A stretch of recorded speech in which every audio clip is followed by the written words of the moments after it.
especially when I do wild styles that have some connections, extensions, like whatever. I like to start with pencil because I like to add a lot as I sketch, and it's definitely not perfect now. It is what it is. Choose whatever color you fancy. That's something that I love about graffiti, is that if I'm just feeling a color, feeling a vibe, invent a piece that goes along with it. Like, I love fine arts as well, you know, but I don't know, there's something really freeing about graffiti. And you could say there are a lot of rules in graffiti, but there are also a lack of rules. Like, there's a lot of freedom when you're creating graffiti pieces, and definitely the same when you're doing regular paintings, but, you know, graph just hits different. Anyway, I have been feeling green lately. My shirt, my nails, and now this piece is gonna be green. I like to go on Pinterest or Instagram for ideas, or just even in your own head. Invent something, you know. Magazines, graffiti magazines are really cool.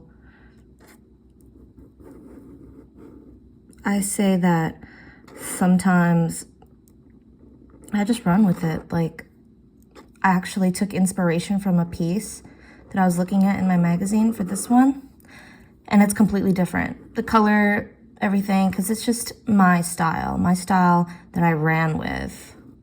And I always seem to revert back to a similar kind of style, and everybody pretty much does that if you're an artist, I bet. Like, if you're left with no, like, inspiration photo that you're trying to copy exactly, if I just said, hey, run with it, run with your picture, you'll kind of gravitate towards certain styles and colors, which is awesome. That's what makes you an artist, an individual, unique artist.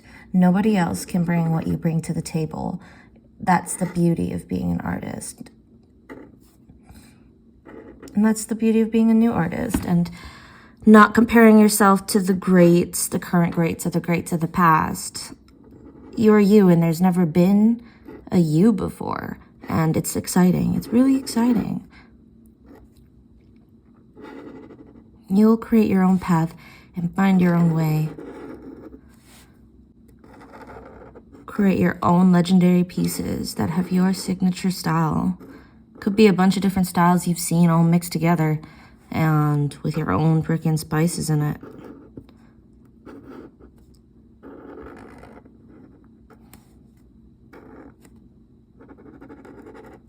Like I said, this isn't perfect. I'm sure there are lots of graffiti writers that would hate my piece, be like, that's ugly. I don't care, whatever. Maybe I'll think your piece is ugly, and there are gonna be people that love my piece. And it's just a matter of your style's different than mine, or whatever. Who cares, man? Like, it's crazy. Like, especially when I first started doing graffiti, I got a lot of criticism. People were telling me that it was ugly and whatever. And I'd be like, grown men with kids, probably not even taking care of their kids. And I was just this like 18, 19-year-old girl that was like, let me just dip my feet into something new just a little bit, you know, just wanted to try it out. And I just kept going. I didn't really care what people said. And yeah, I love it. I truly love graffiti. Like, I'm so glad I never gave up. I love the spirit in it. Like, behind every single piece, every throwy, every hand style I see in the street, I can see someone's spirit and their colors and whatever. And I think it's great. So now it's time for a shadow. I haven't drawn the shadow on before because I like to really do things like one step at a time. And I didn't want the pencil sketch to like be too overwhelming. But I'm gonna do a very simple shadow simply because it's a simple, small sticker. Kind of see where the balance is. I wouldn't want my graffiti piece to look like it's weighing really heavily on like one side and not on another. So yeah, let's figure out what to do here. I usually like to not use the pencil for my shadow as well because it's not as difficult to draw as like the just initial shapes of your letters and whatnot, it's really easy to add on afterward. And I don't know, especially when it comes to regular artwork, you know, painting portraits or fruits, whatever the heck you're doing. Some people like to have these crazy preparation stages where they use like grids or a projector or something. And it's great if you want it to be hyper realistic and the proportions to be flawless, but it's a really good practice to just jump right in. Don't even use a pencil to outline things. Like, just go right in. Like, see what you can do. See what you can capture with less information, with less preparation, with less friction. Because it can be overwhelming. Oh, I want to paint this picture, but there's so much involved. I don't want to do the grid. I don't want to do this and that. Don't. You don't have to. Like, whatever, dude. Like, art is art and photos are photos. Art is meant to be imperfect. Humans are imperfect, and our art is meant to be imperfect. So what I want to do is probably an upward shadow. I don't know why. I'm just feeling an upward shadow. So I'm gonna kind of look at the points and do little lines here. There we go. I want to make it look like it's kind of all going in this direction, not straight up. That's just me, just my style, what I'm feeling right now.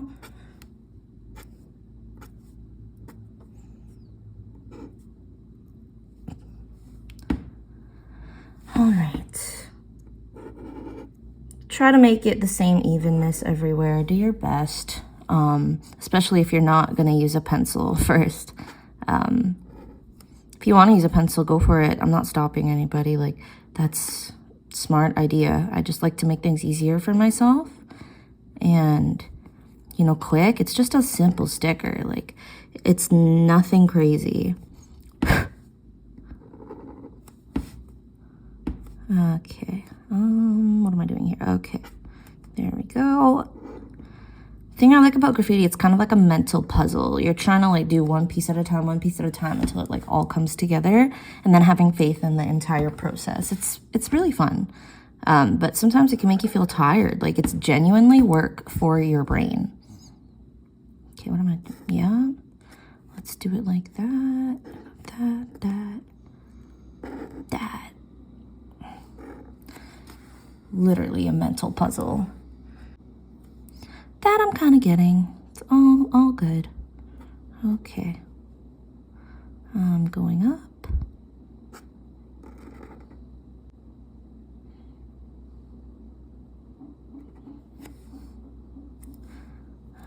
Here.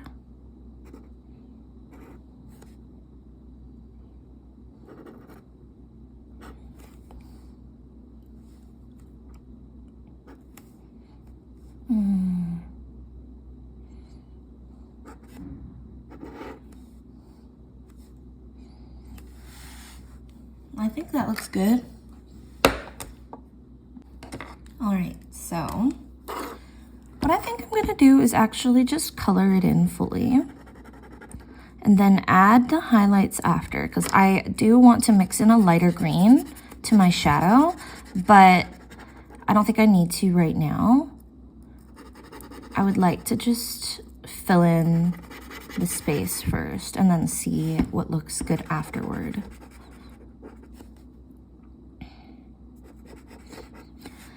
Yeah, so basically the reason I started graffiti was because I was doing a lot of fine art paintings at the time, and I took this commission that completely destroyed not only my mental but physical health for a while, because I was not aware of the fact that I was allergic to one of the products I was using to create this piece, this specific piece, and then I had a severe allergic reaction. I was basically building like a portrait out of pennies that somebody had paid me like thousands to do, but I couldn't do it. It was a ginormous piece of just somebody made out of pennies, and I couldn't do it. I found out that I was allergic to this type of super glue that I was using, and I tried, and I was young. Like, it was a long time ago. I'm sure I could do better now, but I had to give the pennies back and everything and say, listen, I had to give the money back and say, hey, I just can't do it. I'm sorry. I tried multiple times and I ended up, you know, going to the hospital because of this. Like, I'm sorry, you're gonna have to find somebody else to build your portrait. And the client, he was very understanding and was grateful for my honesty, right? But at that point, I was like ready to not do art ever again. I started doing graffiti, slowly graffiti stickers, because there was a lot less pressure to do a graffiti sticker than to do like a ginormous painting, canvas, whatever. And eventually I got back to doing my regular paintings, and now I can do both. You know, I spent time developing both skills, and now I can do both whenever I please, and it's fun. I guess I'm grateful for that experience. Yeah.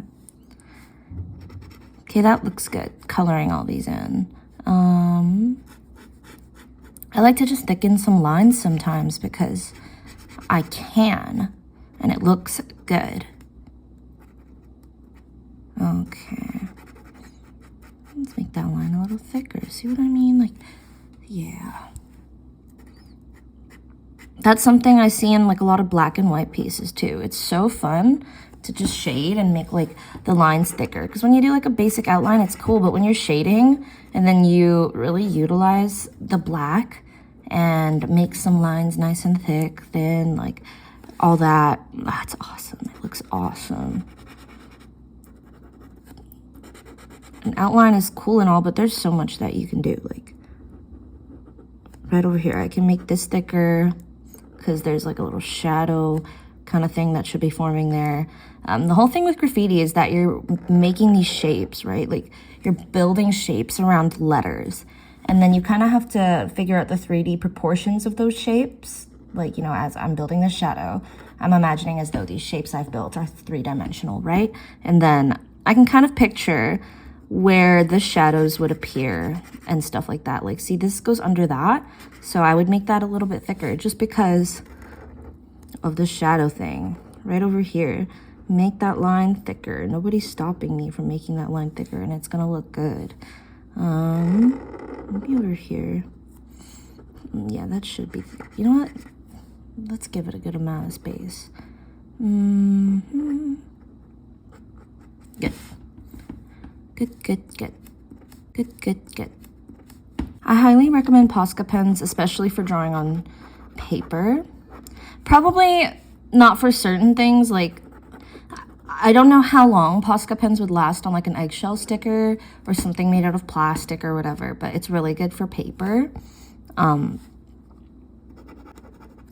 They're acrylic. Well, I don't think they're actually acrylic. They're like a water-based pen of some sort, and you can heat set them too. You can put these on fabric and use an iron to heat set them, but yeah, if you're doing like an eggshell sticker or something made out of plastic, whatever, even like writing on the street, like on a mailbox or something, like use an oil-based paint pen. Those would last you a lot longer. Okay. So, make that line thicker. The beauty of graffiti, guys. Okay.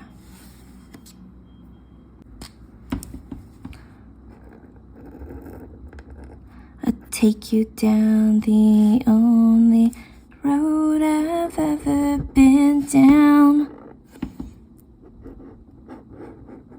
Okay, anyway. I'm making these lines thicker at the bottom because I can. Who's telling me that my line has to be as thick as the marker? Nobody. It looks good when you've got some nice thick outlines. Okay.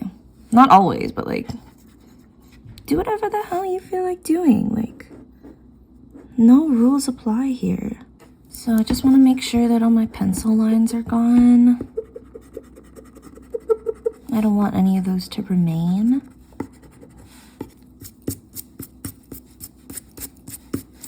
Okay, looking good. I'm gonna grab a lighter color, the light green. And, oh, I see some pencil. Just being extra thorough. And of course we can add more at the end. I see some places where I've messed up with this. all these gaps or here, like whatever. Like, I'm not perfect. Let's go. Yeah. Here. Okay. Looks good enough for me right now.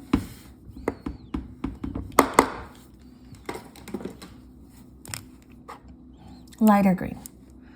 I'm gonna kind of touch the middles of the shadow part like that and just smooth it out. It doesn't have to be perfect for me. If I wanted it to be perfect, I would have used a canvas, a paintbrush, or like a wall and some spray paint. But like this is just a little sticker, so I'm not that worried.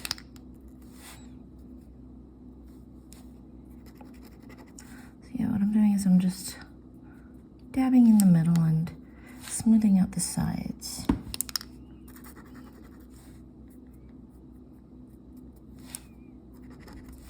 There we go. It looks pretty nice. I think that there's one part here that just looks a little bit awkward to me. I'm gonna make that a bit thicker. You can make whatever kind of shadow you want, by the way. Like, honestly, just looking at this piece a little bit, it might look good if I just completely color in the gaps. It helps differentiate what's like letter and what's shadow. I mean, at the end, when you color it all in, it doesn't really matter, but at least for now, it might help a bit. I like to color in the gaps completely sometimes, even if it doesn't make sense. Like, not everything has to make picture perfect sense. I'm gonna color that in. Okay, that looks better. Now that is less awkward for me. Okay, I'm gonna continue doing what I was doing with the light green. Now I could have left the middles kind of blank and whatever. I just didn't feel like doing that.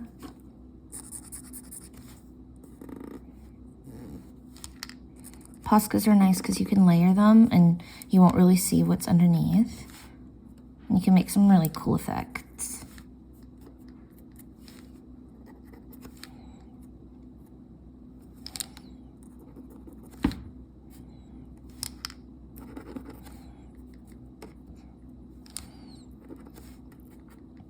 And honestly, nothing is stopping you from taking your stickers to the next level with different materials, because on top of Posca, sometimes I like to, like what I think I'm gonna do here is actually layer at the end with a fluorescent green acrylic paint, just to really emphasize the shadows.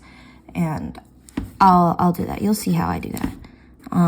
It's really easy. Just make sure you use thin layers, because on a blank label like this, it's just like a regular sticker. It's not that thick, it's pretty thin, and you don't want to go too thick with the paint, or else it'll screw up your paper. It might not stick properly, or it'll just crinkle up. And yeah, your paper's not really designed to absorb that much moisture.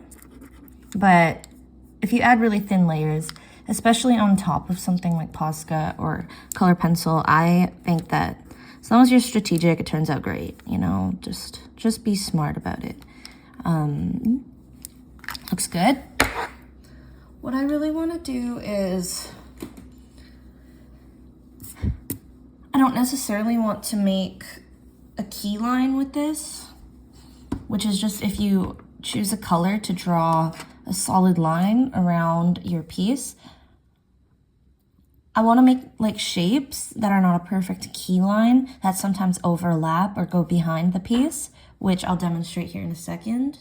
Okay, so I'm going to use this acrylic paint here. This is just a student grade fluorescent green paint. It's a mini tube, and like I said, if you use thin layers, it'll be great. I've got my little green paintbrush, really feeling green, and I'm just going to dab a tiny amount, spread it out.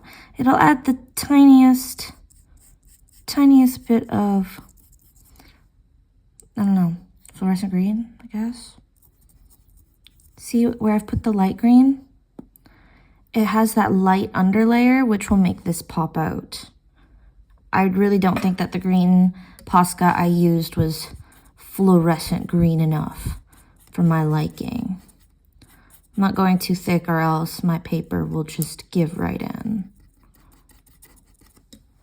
And I don't like to paint like complete pieces on stickers. I don't think you should do that. I think that this method here, where you're doing something else and just doing slight adjustments with the acrylic paint at the end, is good. I've done it for like making smoke, maybe like colorful smoke in my graffiti piece or something like that, where I just blend it out a little bit with acrylic paint on top of the existing pencil, crayon, marker, whatever.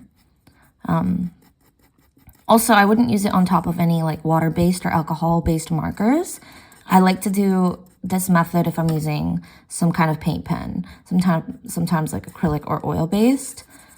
I wouldn't do this. I wouldn't use this method for like, you know, on top of a thin marker kind of ink. I don't think it would turn out that great.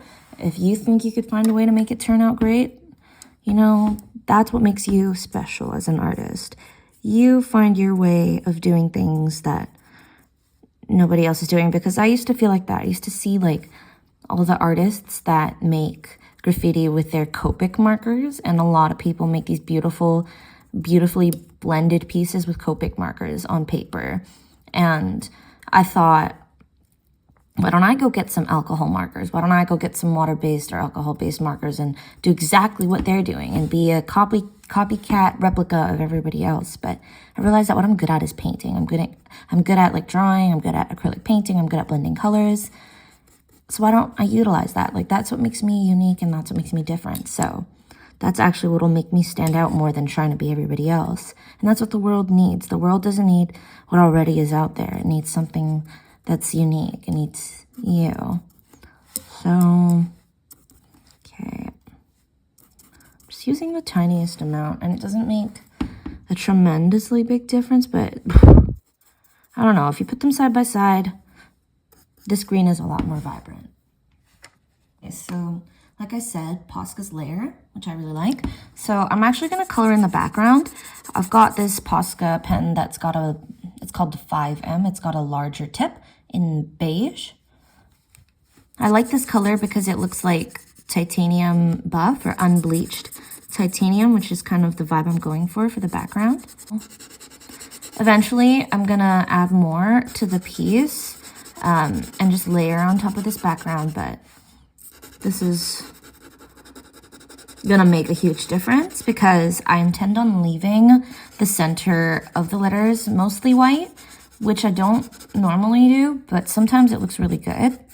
So I'm gonna do it this time and just make it stand out by adding a color to the background. Like, this isn't even like a very striking color, but it's enough to show you that the white is white and the beige is beige. I love that. Coloring the background is like my favorite because it makes such a huge difference, and it really brings out the letters. It makes them pop. I'm thinking purple. Purple would be a really cool vibe. I'm gonna make some shapes, I guess. Just, you know.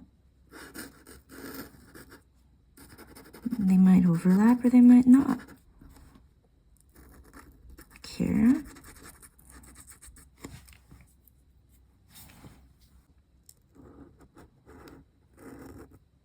There. Go.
it does seem a little bit bare inside. I can't lie. So maybe I'll use the light green to do just some little touches to it. Like, maybe if I do this a little bit, blend it out. That's what I like about Posca. It's just like, blend it. It doesn't have to be perfect. Like, low pressure. I like Poscas. Over here, maybe I'll do a little bit of that.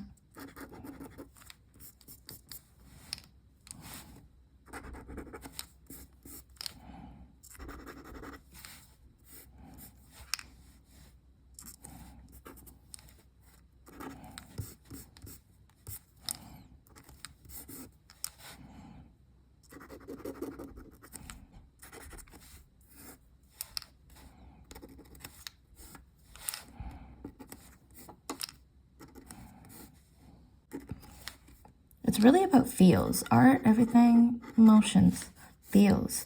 It's not surgical precision in mathematics. Unless you want it to be. You know, some people like that. I don't. Too much pressure, too much friction, too much thinking. You already have to do enough thinking as it is. You know what? I'm wrong. Actually, sometimes there's that sort of precision when you're doing lettering, graffiti lettering. But if you don't have to have it, I don't know, I just prefer not to. Because, here, let me explain some things to you. Like, this eye, I did that intentionally. It connects with this, connects with that. This over here connects to the W. And that's after, like, going over the piece 3 or 4 times, like, just with the pencil. Because over here, I saw that this could connect to that, so I connected them. And you see these little patterns that kind of emerge. I do it because I like the way it feels. I guess you could kind of look at it as like you're doing some sort of math test. Like you're trying to like do this puzzle, right? You're trying to figure it out, but it's fun to me. Whatever. It's fun to me. I like it. Okay. That looks about right. You know, it's getting there. Just gonna add some random like whatever I want to add. I like it. I think it's turning out well. Okay, so there you have it. Nice graffiti sticker. Let me show you some of my other ones. So, I recently did this one. A cityscape, a throw up, basic red, you know, the vibes. Now, show you this one. Ooh, a bit of a bigger one. I'm gonna have to, yeah, zoom out a bit so you can see it properly. I've got my letters, I got my shadow. It's all blended nice. I've got the background. Did this. Nice snowy wild style. I used color pencils for these ones. I used watercolor for this one. I like this one because it's different. It's funky. It's not traditional style graffiti, whatever, but it's what I wanted to make. As you can probably see here, I have a lot of straight lines, and I'm always so drawn to drawing just straight lines all the time in boxes that I challenged myself by not really allowing straight lines in this piece and trying to make it as like curly as possible and loopy. But yeah. Here's one of my throwies. I put some throwy hand style action on the back here. And follow me on Instagram at twinswunner. Thank you for watching this video. And yeah, happy drawing.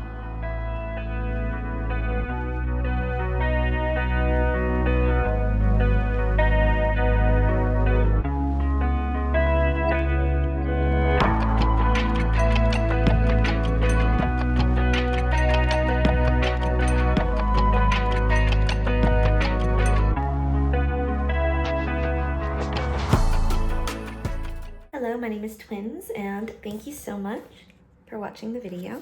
Follow me on Instagram at twinswunner, and yeah, I'll see you in the next one.